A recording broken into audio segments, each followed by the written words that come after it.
Hey, collective, it's Anne Marie. Happy Tuesday. Yay. We're almost there. I mean, are we? I don't know. So I wanted to, we're going to pull some cards, and I'm going to pull cards on a download that I got today. When I arrived at to work, just doing this real quick. I looked up and in the clouds, I was watching them do these beautiful transformations, but it looked like somebody with wings, not an angel, but like a person with wings, that it was like one arm was back here and there's like a big huge wing, and there was an arm stretched out this way with like a half a wing, and it looked like a rock or something, I don't know, was weighing this person down. Like, that was the download that I got, and it's been on my mind all day. And not only that, because I was thinking about birds and taking flight and being weighed down, right? And I got a download, but also for the first time ever in my life, this was on the ground, and so it was an offering from Mother Nature. I think it's a sparrow's small little bird nest. I've never got a bird nest before. I've seen many of them, but I won't take them out of a tree, right? If they're on the ground, I'll ask for permission. So briefly, this is the download I got, and this is what I want to talk about. Sometimes when we're right on the edge of transformation, there are energies within us and around us that resist our rise.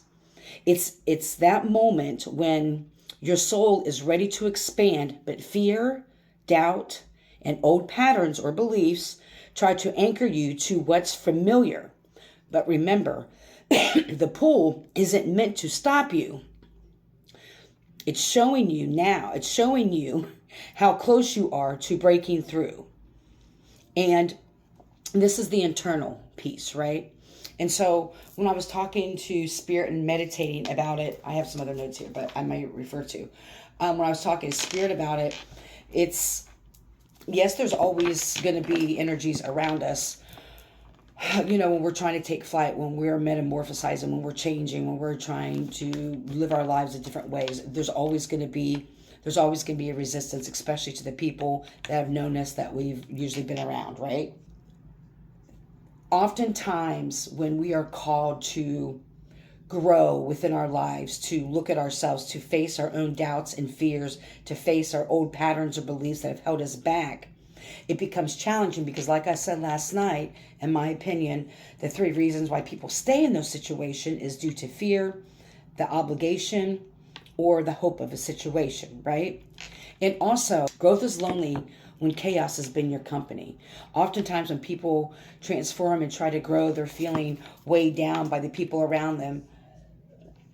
They feel obligated to be around situations, or they fear leaving the situations, or they have hope for a better outcome or a better situation, or hope that somebody will change or the situation will change. And we often keep ourselves in these loops by staying in those situations out of fear, obligation, and the hope of a situation, right? Especially when things are right dab in our face. Because the truth of the matter is, growth is lonely. Growth is challenging when you have been an agent of chaos. If you've always lived, it doesn't have to be detrimental chaos, but for some people it is, or you've always been in chaotic environments or narcissistic type of environments, or just not environments that fed your soul, right? And so I kind of want to look at that. Silence is really loud when you haven't healed yet. When you've healed, you enjoy the peace and the silence. Silence within ourselves, silence around us.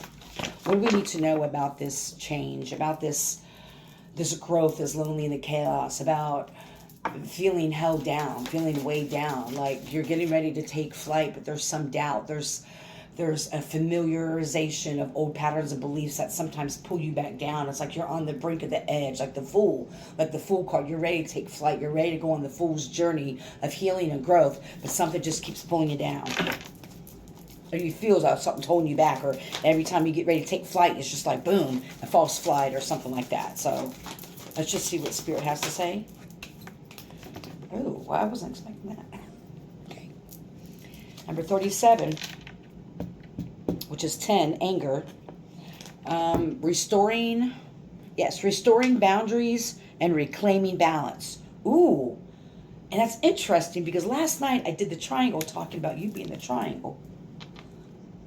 So it's the anger of other people where you are trying to rebalance yourself and putting boundaries up, and it's angering the people around you. Now, I believe anger is a blanket emotion. It's not really an emotion.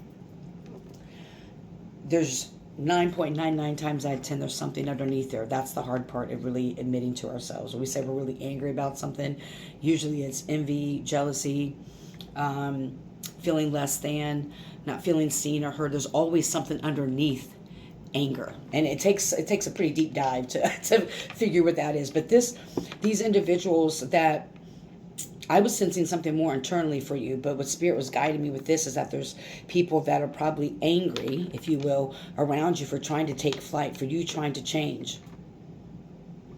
Not only that, you may have been in chaotic environments with these people, right? And chaos is comfortable.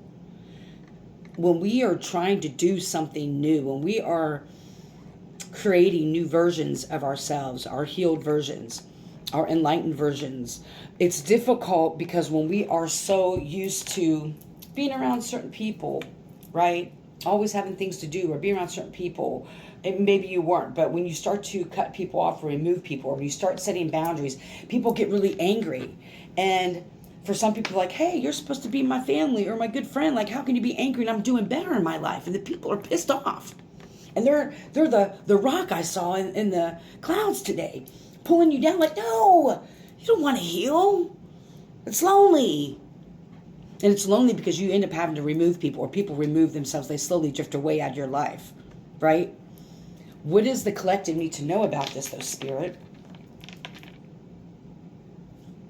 Let's keep going back to that.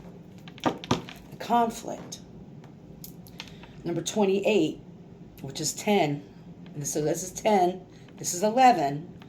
So there was the conflict. Know what you dislike. Focus on your likes. It's like there was this conflict. Out of this conflict came a lot of anger. You may have had conflicts with people, and you set these boundaries. You reset these boundaries, and they got fucking pissed off at you. And then what happened is they started judging you. And we have judgment, number 40. When all sides are equal, the path of liberation, wisdom appears. Right. Well, these people are judging you because of this. And here's the thing. It's hard not to personalize it. I get it. But when we have any type of energetic cords with people, or for some time, right? People see us as the same, and I've said this before, so it's nothing new, but we'll see us on the same playing field. You went to high school together. It's your family or your bestie or someone you've worked with a long time, right? You're always like this. Maybe you used to use drugs together. Maybe you used to run the streets together, right? Maybe you was for the streets back in the day, right?